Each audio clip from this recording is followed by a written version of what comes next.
참 예수님, 우리 배은하 신부님, 김영진 신부님과 함께 최양업 신부님 따라가기 57회 이야기를 나누도록 하겠습니다. 이제 최양업 신부님 따라가기가 막바지에 들어섰습니다. 최양업 신부님께서 묻히신 배론 성지는 정말 한국 천주교사를 가로지르는 성지라는 생각을 합니다.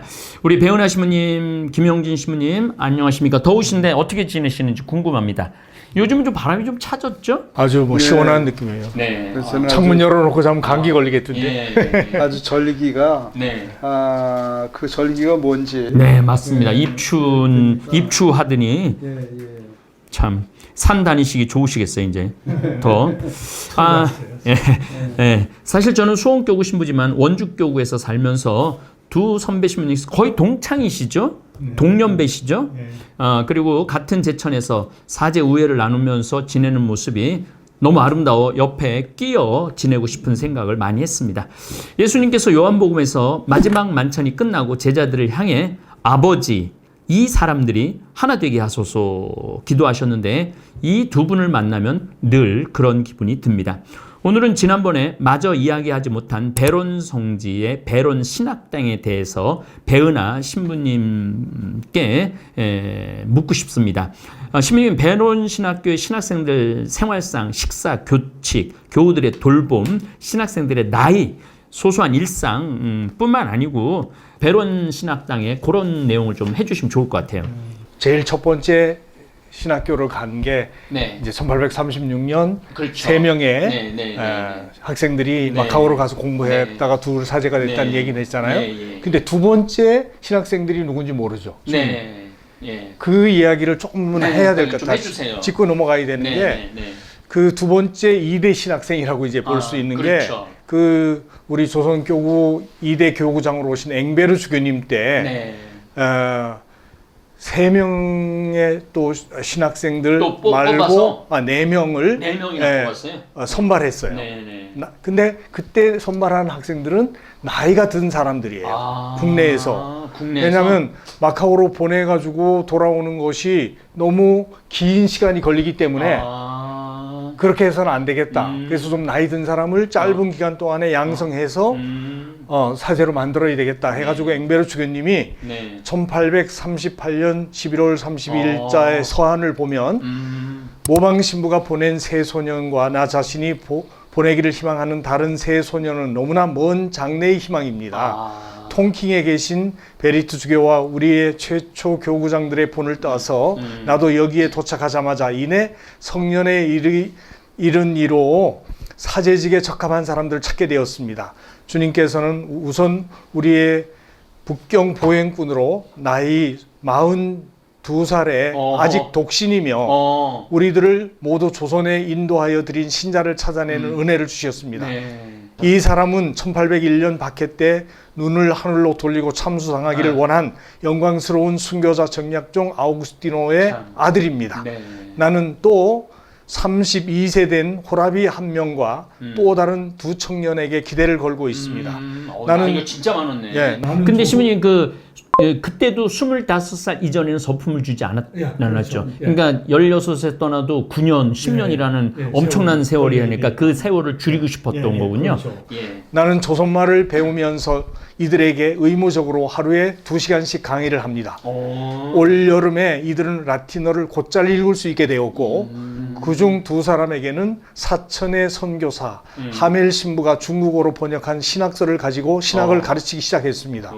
그래서 나는 3년 안으로 신품을 줄 희망을 품었습니다.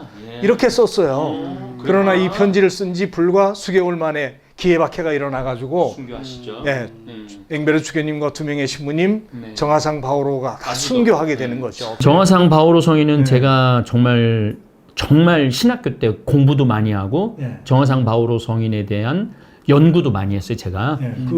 그러니까 정하상 성인의 아버지, 그다음에 어머니, 그다음에 또 동생 다 있잖아요.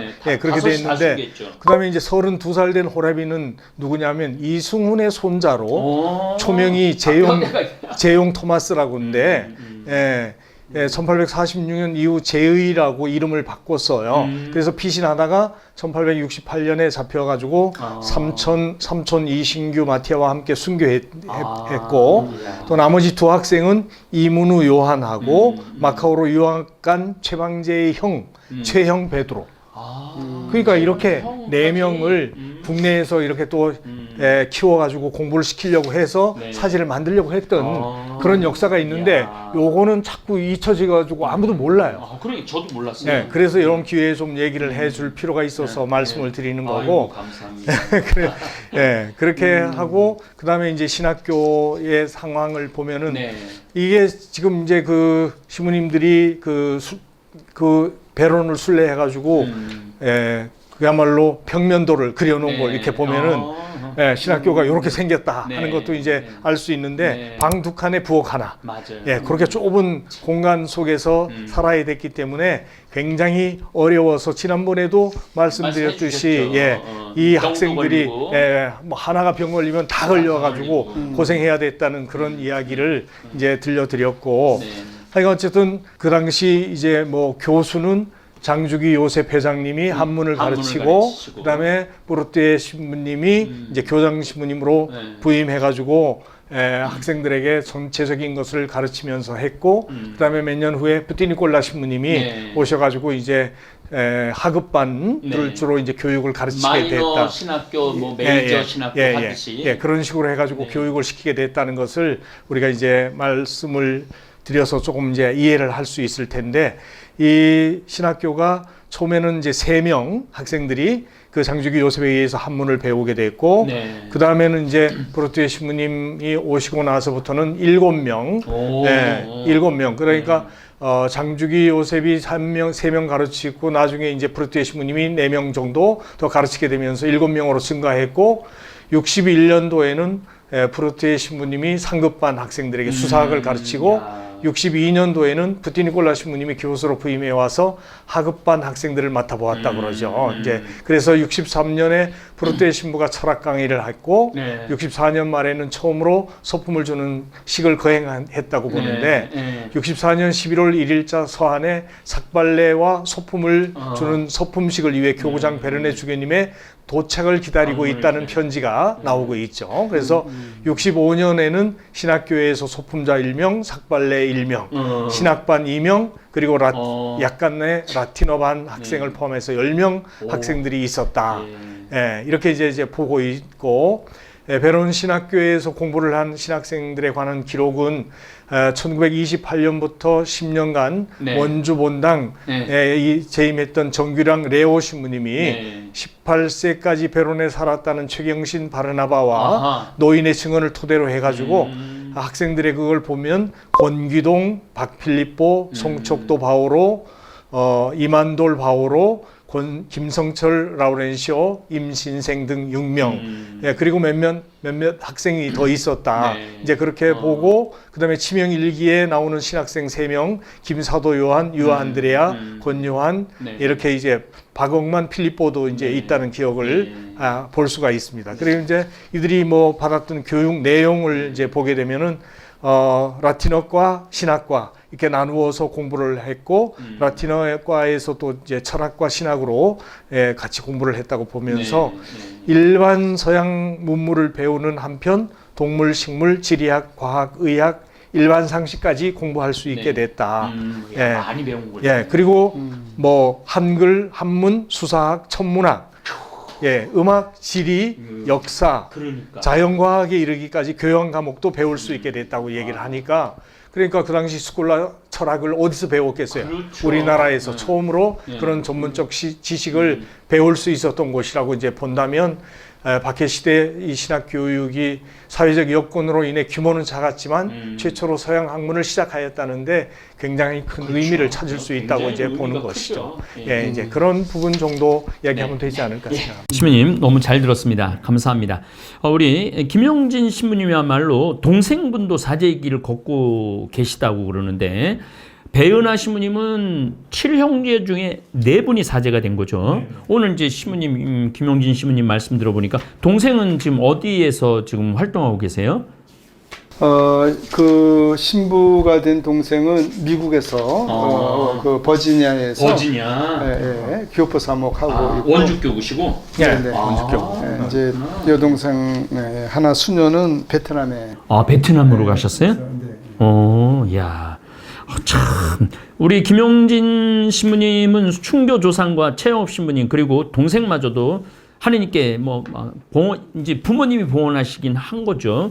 도대체 사제 직분이란 신부님께서 전 시간에 내가 시도 읽어드렸지만 한국 교회에서 그러니까 이 독재 정권 이런 시기를 군사 정권을 보내고 지금은 또 굉장히 잘 사는 시대인데 사제 직분이란 한국 교회에서 어떤 의미를 지닌 걸까요?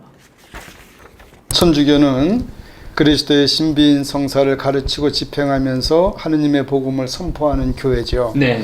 따라서 그리스도의 신비인 성사를 가르치고 지키고 집행하는 사제가 당연히 있어야 하고 네. 그 사제가 당연히 중심이 되어야 하고 또 그 사제들의 숫자가 많아야 네. 복음 선포에 그렇죠. 유익한 것이 됩니다. 네, 맞습니다. 지금 황 신부님, 우리 배 신부님 두 분께서 심혈을 기울이셔서 최영업 신부님 따라가기라는 대작업을 하셨는데 정말 우리나라 박해 시기에 교우들이 사제를 모시려고 얼마나 애태우면서 간절하게 애를 썼습니까? 사제는 그리스도 없이는 아무것도 아니지만 그리스도와 함께라면 세상을 구원할 수 있는 유일한 도구가 바로 사제다. 맞습니다. 사제가 없으면 세상은 영적 어둠 속에 갇힐 것이고 마귀의 세력, 악의 세력이 판을 치는 세상이 될 것이다 생각합니다. 지금 한국 교회의 사제가 그래도 풍성한 것은 한편 하느님의 은총이 풍성한 것이다. 맞습니다. 사제가 많은 곳에는 하느님의 은혜도 많다. 맞습니다. 그런 의미에서 저의 부모님도 삼남 삼녀 중에 삼남 육남매 중에서 이남 일녀를 반을 봉헌하셨네. 사제로 수도자로 바치셨습니다. 그런데 여기 배시모님 부모님께서는 7형제 중에 4형제를 바치셨으니까 정말 한국 교회를 위해서 또 하느님 그리스도의 신비인 이 교회를 위해서 얼마나 큰 일을 하신 겁니까? 맞습니다. 한국 교회를 위해서도 대단한 일을 하신 분들이죠. 때때로 제가 그 다른 신부님들한테도 듣지만 황 신부님 강의를 들으면서 신학교에 가기가 참 부모님의 반대로 어려웠던 거. 그런데 사실 신학교에 그런 분들이 많이 있죠. 많죠. 네. 그러나 사실 그 부모님의 반대를 통해서 하느님은 그 사제를 더 단단하게 만드신다고 생각합니다. 그 어려움을 뚫고 평생을 살아가야 하는 사제가 그 부모님의 반대에 부딪혀서 그걸 뚫는 것을 훈련을 하는 거죠. 맞습니다. 사제는 하느님이 선택하시지만 그 사제의 부모를 통해서 여러 가지 방법으로 미리 준비해 주신다.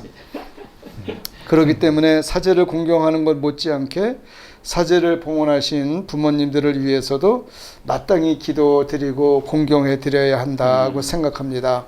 예수님을 공경하던 제자들이 성모님과 요셉 성인을 공경하며 살았던 것처럼 사제를 양성하기 위해서 자기 집과 재산을 신학교에 내어놓고 그 뒷바라지를 하셨던 많은 교우들, 특히 장주기 요셉 성인 같은 분은 대단한 분이죠. 대단한 분이죠. 참고로 저희 성당에 장주기 요셉 성인의 친손녀딸 장차이 마리아를 시어머니로 모셨던 분을 엊그저께 만났어요. 엊그저께 만났어요. 네. 그래서 이거 좀 더 조사해보고 황 시모님하고 배 시모님께 말씀드려야 되겠다 그런 생각이 들었습니다. 그렇죠. 장주기 요셉 성인의 이런 아들, 딸 성직자가 신부가 될 수 있도록 온 힘을 다해서 애썼던 장주기 요셉 성인의 후손들이 우리 주변에 살다가 가셨다는 것 자체도 또 그 후손들이 지금 우리 주변에 함께 신앙생활을 한다는 것 자체도 우리에게는 축복이고 큰 이득이다. 네. 그렇게 생각합니다. 예. 그래요. 사실은 지금 배은하 신부님, 그다음에 김영진 신부님은 레전드죠. 레전드. 전설적인 신부님 두 분을 모시고 제가 이 프로그램을 진행하게 되는데 저 역시도 너무너무 감사하게 생각합니다.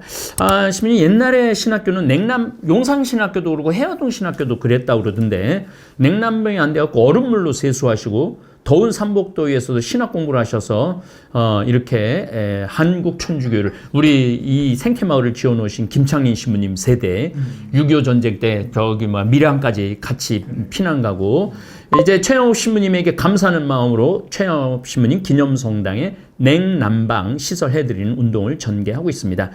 김영진 신부님 서울신학교 얘기를 좀 해주시면 좋을 것 같아요. 50주년 맞이하신 신부님 얘기는 많이 들었는데 40주년 신부님들 그 시대도 굉장히 소신학교 대신학교 고생을 많이 하셨을 것 같은데 그런 얘기를 좀 해주시면 좋을 것 같아요. 네, 우리 배 신부님이나 저나 비슷할 때 있었으니까 생각해 보면 한 54, 5년 전 일인데 그때는 강원도 산골 풍수원에서 서울 간다는 게 그야말로 유학이었습니다. 그렇죠. 그때는 도로도 교통도 형편없던 시절이었으니까 강원도, 충청도, 경기도 할 것 없이 비슷비슷했어요. 지금은 수도권 서울교구나 수원, 인천교구가 많이 도시화되어 있지만 제가 중학교 처음에 들어갔을 때는 수원교구도 비슷했던 것 같아요. 그럼요. 학교에서 어떤 신부님이 그러시더라고요. 수원 시내에 성당이 2개밖에 없는데 수원교구가 됐다고. 그래서 무슨 소린가. 그래서 이제 나중에 이제 본당에 내려와서 어떤 그 다른 선배 신학생한테 학교에서 선생님이 그런 얘기를 하더라 그랬더니 그 선배가 맞아 그 저 수원 시내는 성당이 그 교구 될 때 2개인데 우리 교구는 5개 있을 때 성당이 됐어 그러더라고요. 교구가 됐다고. 교구가 됐다고. 그래서 그러면서 아주 세밀하게 그 북수동 북수동하고 고등동 뭐 이렇게 얘기하시더라고요. 그래서 참 그때는 참 지방도 어디가나 다 비슷비슷했었죠. 서울 같은 경우도 강남은 아예 없었고, 그렇죠. 다 가난했었던 사대문 안에도 청계천, 광화문을 비롯해서 판자촌 다 재래식 화장실이었죠. 그러니까. 저는 신학교를 한번 떨어지고 다음에 들어갔는데 67년도에 들어갔어요. 그러니까 67년도. 그때 그런데 나 2살 때 들어가셨고 중학교. 근데 그때 신학교는 현대식이었어요. 그래도 건물도 3층, 4층, 5층 건물이 쫙 있고 교실, 침실, 성당, 식당, 도서관, 목욕탕, 매점 등등. 목욕탕도 있었어요? 그래서 그런데 이해할 수 없는 게 하나 있었어요. 그게 뭐냐면 화장실이었어요. 왜냐하면 저는 화장실은 여자들이 화장하는 데인 줄 알았거든요. 그래서 여자들이 화장하는 곳이 왜 이렇게 많지? 그렇게 생각했어요. 변소라고 이게 간판 써놓은 데는 운동장에 소신학교 운동장에 맞아요.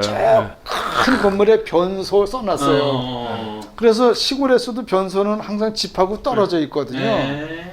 그래서 거기만 이제 있는 건 줄 아는데 이게 이제 밤에 자다가 문제가 생긴 거죠. 그래서 저는 그래도 촌놈이지만 좀 야갔는지 거기는 나갈 수가 없고 3월달에 입학했으니 얼마나 추워요. 그래서 신학교에 세면대가 있는데 아시겠지만 공동 세면대는 수도꼭지가 한 7, 80개, 100개 쫙 있을 거예요.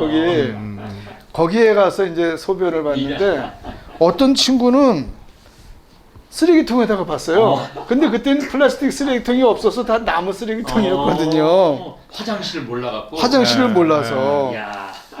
그런데 진짜 한번 밤에 배탈이 났어요. 근데 배탈을 세면대에다가 어떻게 대면을 볼 수 없어서 할 수 없어서 3층 그러니까 우리 침실이었는데 1층으로 무조건 가서 그 문을 따고 네.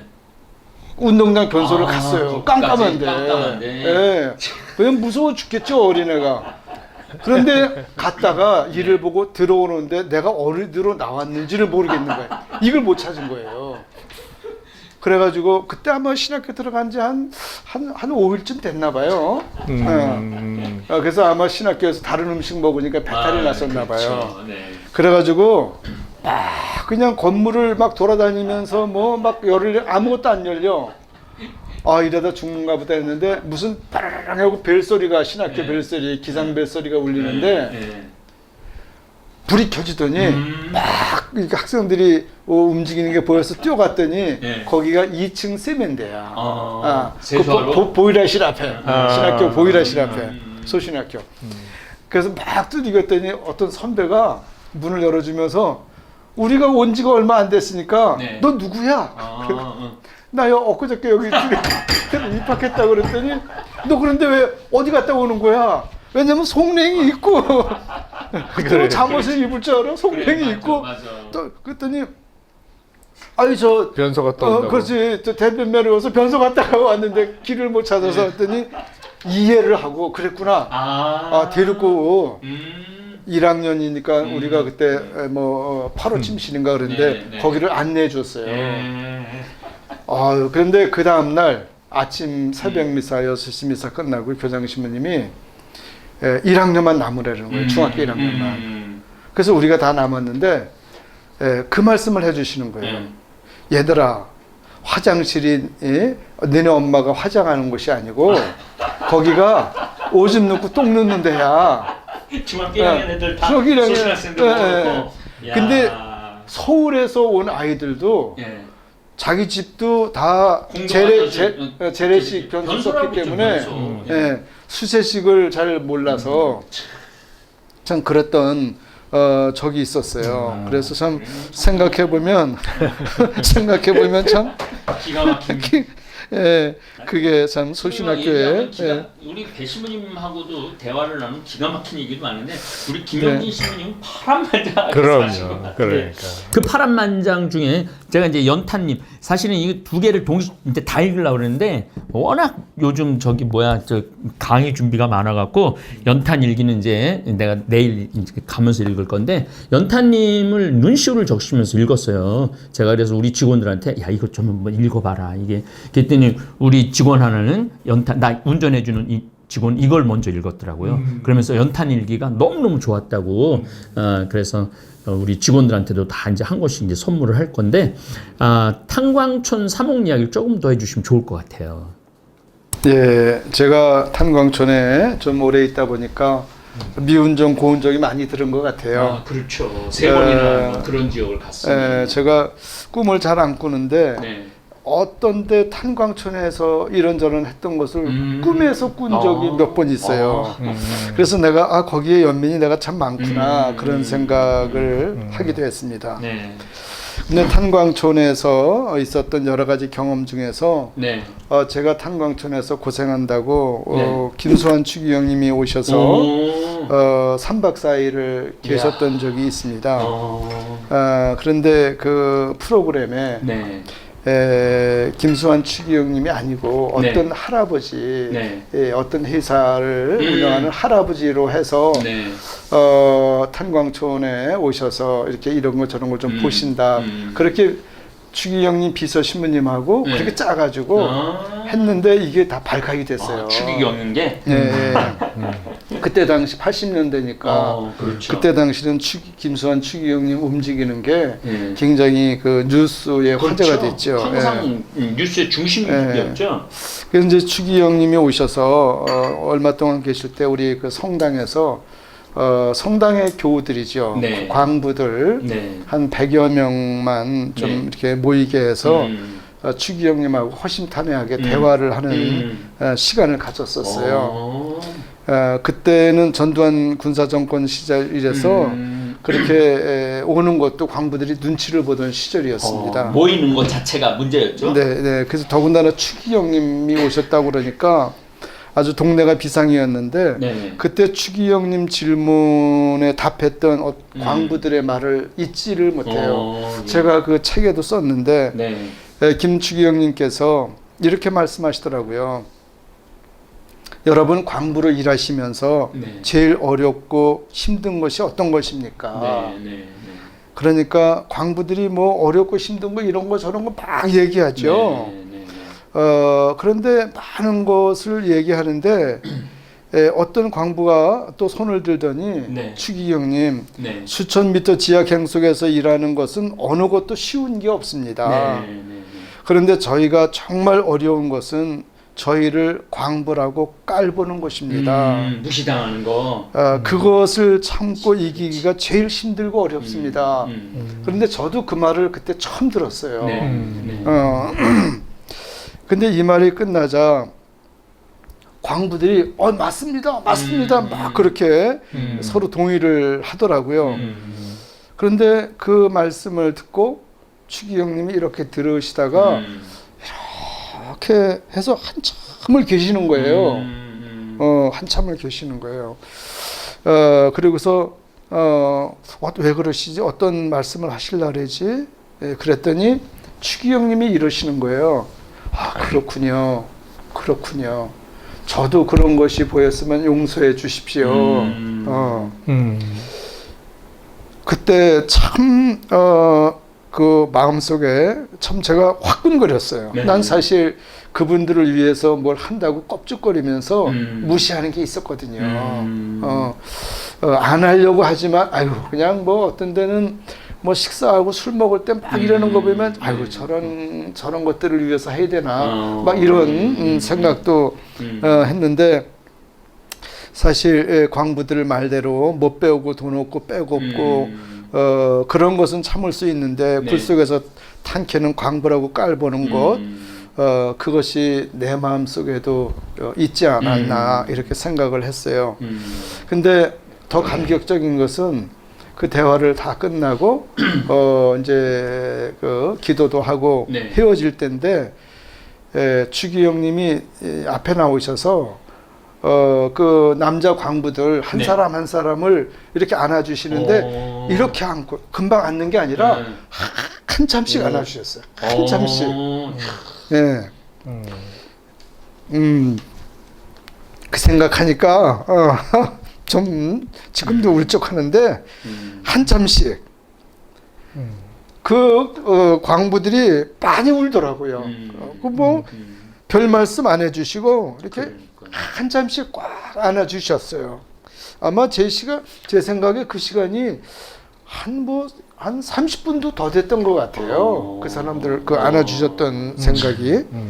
예, 그래서 우리 황 시모님하고 배 시모님이 우리 최영업 시모님 따라하기 여기 가르침을 주실 때도 최영업 시모님이 2명, 3명의 교우들을 만나시러 산속으로 며칠을 걸어가셨다고 하는데 그것을 생각해 보면 김수환 추기정님의 마음이 그 최영업 신부님의 마음을 닮았구나.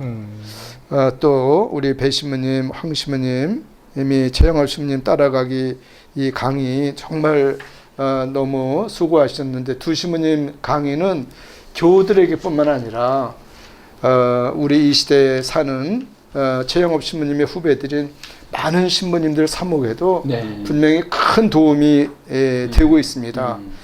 코로나로 인해서 사목과 신앙생활에 어려움을 겪는 신부님과 교우들이 많이 있는데 코로나가 최영업 신부님과 당시에 교우들이 겪었던 박해만큼이나 되겠습니까? 아무리 그렇죠. 어려워도 뭐 비교 못하죠. 네. 지금이야말로 정말 네, 그 마음만 먹으면 박해 시대에도 사제를 찾던 교우들의 삶, 또 교우들을 찾던 사제들의 삶이 이 시대에 불길처럼 타오르리라고 믿습니다. 우리 최영업 신부님 따라가기를 통해서 네. 그러한 길을 가르쳐 주신 우리 두 분 신부님께 다시 한번 또 감사를 드리고 싶어요. 네. 시모님 그 시집을 읽어보니까 추희경님이 시모님 뭐 상태가 안 좋았을 때 그렇게 전화를 이렇게 아침마다 이렇게 하셨다고. 네. 이 완전 산골 신부인데. 그때 이제 고석준 신부라는 사람이 지금 네. 반포성당 신부인데 네. 그 신부가 그때 추기경님을 한 5년 동안 비서로 모셨을 네. 때인데 저한테 그러더라고요. 야, 영진아, 저하고 이제 친구인데 네. 추기경님은 말이야, 뭐 너를 아들처럼 생각해. 그래서 왜 그래? 했더니 무슨 뜻이야? 그러니까 너를 아침 저녁으로 네 안부를 묻고 그래. 그래서 참 추기경님 사랑도 많이 받았구나. 그런 생각을 하고 그때 좀 아까 시모님의 시집에서 네. 이렇게 막 끌려가고 그럴 때 그걸 아셨어요. 근데 하여튼 그때는 아주 어떻게 풀 수 없는 어려운 여건이었는데 추기경님이 아침 저녁으로 네. 전화를 하셔요. 단순히 그냥 다른 거 아니고 밥은 먹었나? 그리고 잠은 잘 잤나? 단순히 그 엄마는 아버지는 할 수 있는 말이죠. 단순히 그런 그 질문을 하시고 그 다음에 거기 오시겠다고. 근데 제가 플랜카드를 붙였어요. 오신다고. 그랬더니 그냥 오시면 돌로다가 추기경님 때려 죽이겠다고 사람 교우들이 와서 다 얘기하는 거예요. 사람들이 그런다고. 그래서 야, 이거 추기경님 오시면 어떤 사람들이 돌로 때리면 어떡하지? 그래서 오시지 말라고 그랬는데 추기경님이 그렇게 오시겠다고 그랬는데 제가 끝까지 오시지 말라고 그때 그랬던 거가 참 이렇게 마음에 많이 남아서 이렇게 우리 두 분 신부님이 최영암 신부님 이거 강의하면서 저는 개인적으로 김수환 추기경님 생각도 많이 했습니다. 그래요. 뭐 또 이제 앞으로 또 시간이 많으니까 또 이어서 이야기하도록 하고 저는 정말 행복한 신부입니다. 이렇게 아름답고 훌륭한 두 신부님과 인연을 맺고 사는 게 참 행복합니다. 우리 다볼 사이버 성당 교우들도 이 다볼 성당을 통해서 점점 더 영이 맑아지고 커지기를 바라겠습니다. 다음 시간에 뵙도록 하겠습니다. 예, 감사합니다.